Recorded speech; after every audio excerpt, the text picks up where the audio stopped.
आमची प्रॉपर्टी आहे, आम्हाला माहिती आहे. पण आम्हाला नाही माहित ना. मग तुम्हाला आम्हाला वाटलं सरकारी आम्ही घेतलं. भारत सरकार का लिहिलं? मग कोणी लिहिलंय? प्रॉपर्टी आमची आहे, भारत त्याच्यावर सरकार. नाव कुठे आहे तुमचं? अरे त्याच्यावरती इन्स्ट्रक्शन तर दिलेले नाव आहेत कुठे ना. आहे तुमचं? नावाची काय गरज आहे तुम्हाला?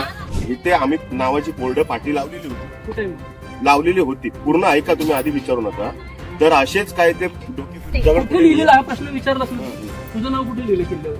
आमचे जो डॉक्युमेंट आहे सातबारा दाखवू तुम्हाला. किल्ल्यावर कुठे लिहिलं? प्रॉपर्टी विकत घेतली, किल्ला विकत घेतला. Obviously yes, correct. रत्नागिरी जिल्ह्यातील गुहागर तालुक्यामध्ये अंजनवेल गावच्या किनाऱ्यावर उभा असलेला किल्ले गोपाळगड हा केवळ एक दगड धोंड्यांचा किल्ला नाहीये, तर तो एका बाजूला वासिष्ठी नदी आणि समोरच्या बाजूला असलेल्या ऐतिहासिक दाभोळ बंदरावर लक्ष ठेवणारा मराठ्यांचा एक अत्यंत महत्वाचा जलदुर्ग आहे. पण सध्या या किल्ल्याचा एक व्हिडिओ सोशल मीडियावर प्रचंड व्हायरल होतोय. हा व्हिडिओ पहिल्यांदा पाहूया. किल्ला कसा सरकारी प्रायव्हेट मध्ये आला याची माहिती तुम्हाला पुरातत्व विभाग रत्नागिरी किंवा पुरातत्व विभाग महाराष्ट्र सरकार मुंबई फोर्टला आहे. तुम्ही तिथे जाऊन RTI टाका, RTI मध्ये तुम्हाला माहिती मिळून जाईल. फोर्ट म्हणजे तुम्हाला नाही माहिती कसं आलं? आमचं आहे, तुम्हाला माहिती मग पाहिजे सांगा ना. ना. नाही, मला मला नाही काय- माहित. माझं नॉलेज कसं वाढेल? मग तुम्हाला तेच नॉलेज ते वाढवण्यासाठी बाहेर लावा तर माझं नॉलेज वाढेल. कशाला लावायची? आमची प्रॉपर्टी आहे, आम्हाला माहिती आहे. पण आम्हाला नाही माहित ना. मग तुम्हाला आम्हाला वाटलं सरकारी आम्ही घेतलं. माझ्या घरावर पाठी आहे, घरात कसं घुसेल? हो, साहेब, तुम्ही जेव्हा एखाद्या प्रॉपर्टीत किंवा आता तिथे तुम्ही आज घुसलात, समोरच तिथे बोर्ड लावलेला आहे. कुठे? हा बघा समोर बोर्ड आहे, एवढा मोठा बोर्ड नाव नाही, काय नाही, नुसतं लिहिलंय. लिहिलेला आहे ना. लिहिलंय भारत सरकारने. भारत सरकार का लिहिल? मग कोणी लिहिलंय? प्रॉपर्टी आमची आहे, भारत त्याच्यावर सरकार. नाव कुठे आहे तुमचं? अरे त्याच्यावरती इन्स्ट्रक्शन तर दिलेले नाव आहेत कुठे ना. आहे तुमचं? नावाची काय गरज आहे तुम्हाला? तुझं नाव कुठे लिहिलं किल्ल्यावर? आमचे जो डॉक्युमेंट आहे सातबारा दाखवू तुम्हाला. किल्ल्यावर कुठे लिहिलं? किल्ल्यावरती ही आर्किओलॉजिकल ही प्रॉपर्टी आहे, वस्तू आहे. त्याच्यावरती तुम्हाला कुठलं आर्किओलॉजिकल डिपार्टमेंट परवानगी देते त्याच्यावरती नाव लिहायला? मग आर्किओलॉजिकलचे आहे ना. आर्किओलॉजिकल गव्हर्नमेंटच्या अंडर आहे ना, तुला पण परवानगी नाही ना नाव लिहायला. कुठली? ही जी तटबंदी आहे ती. मग आहे का नाव लिहायला? नाव तटबंदीवर आम्ही कशाला लिहायचं? आम्ही लिहिलंय का नाव? मग आम्ही किल्ल्यात आलो.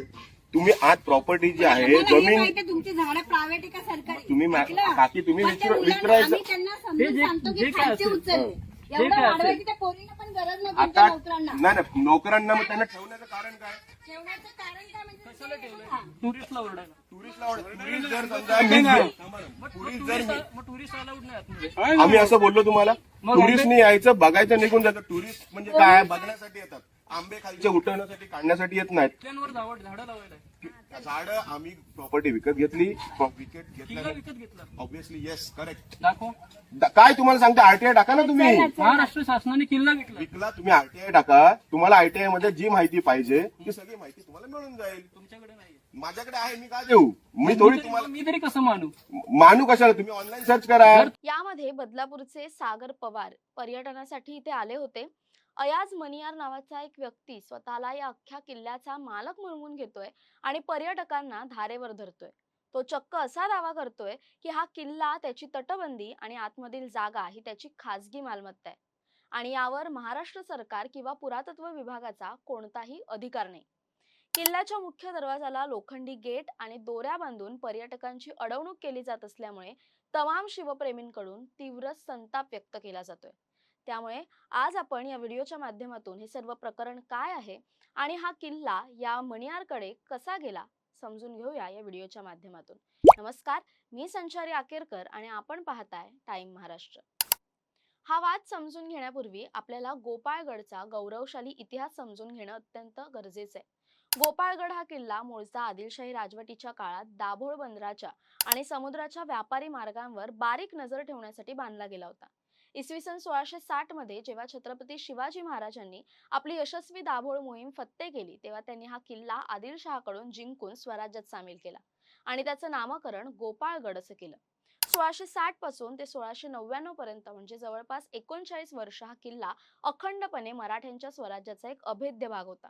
छत्रपती शिवाजी महाराज, छत्रपती संभाजी महाराज आणि अगदी छत्रपती राजाराम महाराजांच्या काळातही या किल्ल्याने स्वराज्याच्या संरक्षणात महत्वाची भूमिका बजावली.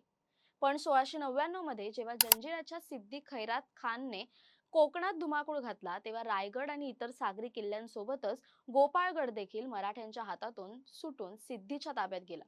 पुढील जवळपास 46 ते 50 वर्ष हा किल्ला सिद्धीच्या क्रूर राजवटीखाली होता. अखेर 1745 मध्ये स्वराज्याचे सरखेल आणि समुद्र गाजवणारे वीर तुळाजी आंग्रे यांनी आपल्या अफाट शौर्याच्या जोरावर सिद्धीचा पराभव करून गोपाळगड पुन्हा एकदा स्वराज्याच्या भगव्या झेंड्याखाली आणला. त्यानंतर हा किल्ला पेशवाईच्या ताब्यात गेला आणि 1818 मध्ये मराठा साम्राज्याचा अस्त होईपर्यंत तो मराठ्यांकडेच होता. 1818च्या युद्धानंतर कर्नल केनेडीच्या नेतृत्वाखाली इंग्रजांनी तो जिंकून घेतला. या किल्ल्याचं ऐतिहासिक महत्त्व किती मोठं आहे हे मुंबईच्या छत्रपती शिवाजी महाराज वस्तू संग्रहालयात ठेवलेल्या 1708च्या एका शिलालेखावरून स्पष्ट होतं, ज्यावर लिहिलंय की जगज्जेत्या राजांनी हा किल्ला बांधण्याची आज्ञा केली. निसर्गात केवळ परमेश्वर अजरामर आहे आणि बाकी सर्व गोष्टी नाशवंत आहेत. आता मुख्य प्रश्न असा येतो की जो किल्ला छत्रपती शिवरायांच्या मावळ्यांनी रक्ताचं पाणी करून लढवला, तो एका खाजगी कुटुंबाची जहागीर कसा बनला? या संपूर्ण प्रकरणाच्या मागे सरकारी विभागाचा अत्यंत भोंगळ कारभार, बेजबाबदारपणा आणि तत्कालीन यंत्रणेतील त्रुटी कारणीभूत आहेत. भारत पाकिस्तान फाळणीच्या वेळी जे लोक भारतातून पाकिस्तानात निघून गेले, त्यांच्या जमिनी आणि मालमत्ता सांभाळण्यासाठी सरकारने निर्वासित मालमत्ता कायदा आणला होता. या कायद्यानुसार सरकार केवळ या मालमत्तांचे रक्षक म्हणून काम करू शकत होतं. त्यांना ऐतिहासिक वास्तू किंवा जमिनी विकण्याचा कोणताही अधिकार नव्हता. परंतु त्यापूर्वी 1872 मध्ये इंग्रजांच्या काळात झालेल्या एका जमीन सर्वेक्षणात प्रशासनाने पहिली घोडचूक केली. त्यांनी या ऐतिहासिक किल्ल्याची नोंद वारसा स्थळ किंवा संरक्षित स्मारक अशी न करता केवळ बॅरन लँड म्हणजेच ओसाड जमीन अशी केली. याच चुकीचा आणि महसूल विभागाच्या अंदाधुंद कारभाराचा फायदा उठवून 1960च्या दशकात तिथल्या स्थानिक हुसेन मनियार नावाच्या व्यक्तीने ही ओसाड जमीन लिलावात विकत घेण्याची मागणी केली. तत्कालीन तलाठी आणि अधिकाऱ्यांनी अवघ्या 220 रुपयांच्या नाममात्र लिलावात अंजनवेल येथील गट क्रमांक 82 आणि गट क्रमांक 83 ची जमीन हुसेन मनियारला विकून टाकली. कागदोपत्री केवळ जमीन विकली गेली असली तरी प्रत्यक्षात हुसेन मनियारला त्या जमिनीवर उभा असलेला अख्खा ऐतिहासिक गोपाळगड किल्लाच आंदण मिळाल्यासारखा झाला. 1960च्या लिलावानंतर मनियार कुटुंबाची ही तिसरी पिढी सध्या तिथे कार्यरत आहे, ज्यात हुसेन मनियार, त्याचा मुलगा युनुस मनियार आणि आता पर्यटकांना धमकावणारा अयाज मनियार यांचा समावेश होता. या मनियार कुटुंबाने किल्ल्याचा ताबा मिळताच किल्ल्याच्या अंतर्गत भागामध्ये मोठ्या प्रमाणावर हापूस आंब्याची झाडं लावायला सुरुवात केली आणि तिथे सिमरन मँगो फार्म नावाने आपली खाजगी शेती सुरू केली.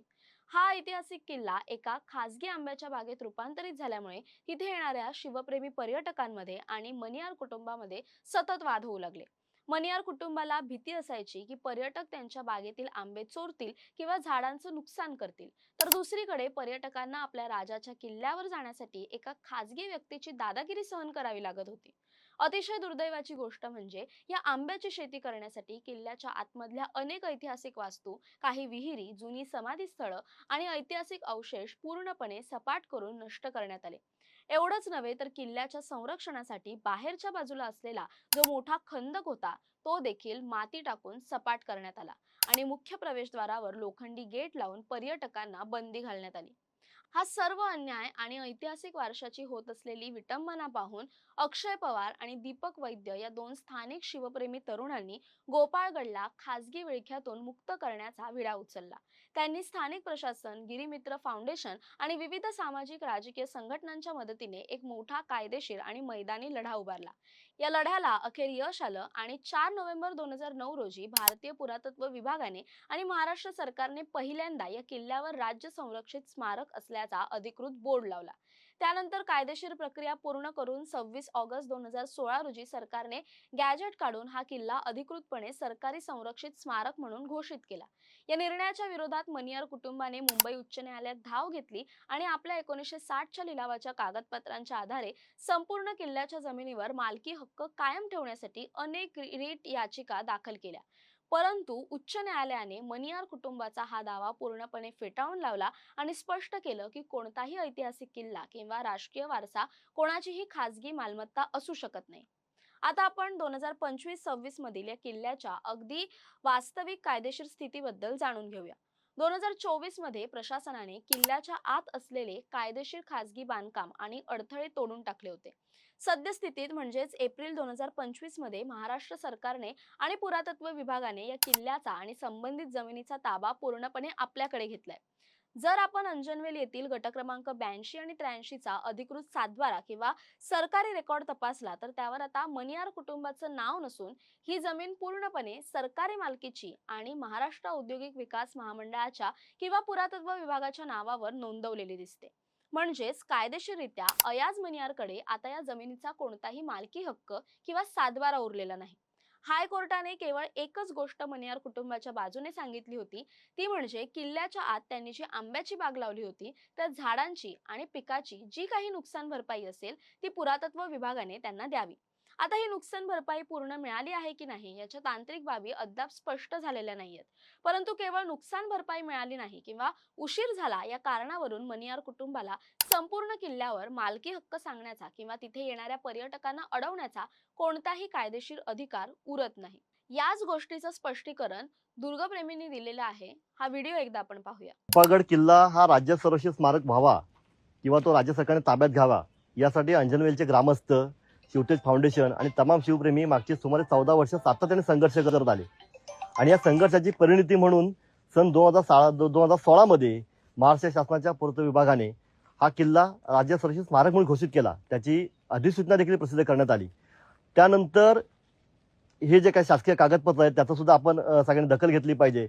या जमिनीचे जे सातबारे आहेत त्याच्यामध्ये गट नंबर 82, गट नंबर 83, गट नंबर 84, गट नंबर 85 या गट नंबर 82, 83, 84, 85 या गट नंबरच्या इतर हक्कामध्ये राज्य शासनाच्या पुरातत्व विभागाचा शेरा आहे ते पूर्णपणे नमूद केलेलं आहे. त्यानंतर हा किल्ला माझ्या मालकीचा आहे असं म्हणणारा जो तथाकथित जमीन मालक आहे त्याने उच्च न्यायालयामध्ये याचिका दाखल केली 2019 मध्ये. ती याचिका त्या याचिकेमध्ये उच्च न्यायालयाने असा निर्वाळा दिला की बाबा ही याचिका मेंटेनेबल नाही आणि त्याची याचिका देखील फेटाळण्यात आली. त्याचं देखील आपण सगळ्यांनी अवलोकन केलं पाहिजे. आणि त्यानंतर ही अधिग्रहणाची प्रक्रिया सुरू झालेली आहे.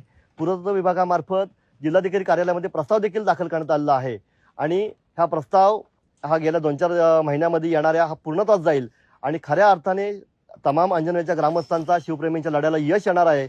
आणि येत्या 2-4 महिन्याच्या काळामध्ये हा लढा यशस्वी झालेला आणि हा किल्ला संपूर्णपणे राज्य शासनाच्या मालकीचा आहे हे आपल्याला पाहायला मिळेल. गोपाळगडच्या प्रकरणावरून स्पष्ट होतं की हा किल्ला आता पूर्णपणे सरकारी मालकीचा म्हणजे आपल्या सर्वांच्या हक्काचा ऐतिहासिक वारसा आहे. यासाठीची ही जी लढाई आहे दुर्गप्रेमींची ती अजूनही सुरू आहे. अयाज मणियार किंवा त्याचे कुटुंब जे काही दावे करतायत ते पूर्णपणे बेकायदेशीर किंवा दिशाभूल करणारे आहेत असं काहींकडून म्हटलं जातंय. भूतकाळात प्रशासनाने केलेल्या अवघ्या 220 रुपयांच्या एका चुकीची किंमत आज संपूर्ण महाराष्ट्र आणि शिवप्रेमी भोगतायत. घराच्या भिंती एकाच्या आणि आतमधले घर दुसऱ्याचे असं कधीच होऊ शकत नाही. मग किल्ल्याची तटबंदी आणि बुरुज स्वराज्याचं आणि आतमधील जमीन मणियार कुटुंबाची अशी दुटप्पी भूमिका कशी खपवून घेतली जाईल. सरकारने आता पुढे येऊन या प्रकरणाचा फुल अँड फायनल निकाल लावला पाहिजे जेणेकरून कोणत्याही शिवप्रेमीला किंवा पर्यटकाला अशा प्रकारे अपमानित व्हावं लागणार नाही. शिवरायांचे हे किल्ले आमची जिवंत स्मारक आहेत जे आपल्याला आपल्या पूर्वजांच्या पराक्रमाची आठवण करून देतात. त्यामुळे या पवित्र वास्तूवर पुन्हा कधीही खासगी मालमत्तेचा बोर्ड लागता कामा नये. तुम्हाला या संपूर्ण प्रकरणाबद्दल आणि गोपाळगडच्या या वादाबद्दल काय वाटतं कमेंट करून नक्की कळवा. तसेच अशा नवनवीन व्हिडिओसाठी टाइम महाराष्ट्राला सबस्क्राईब करा.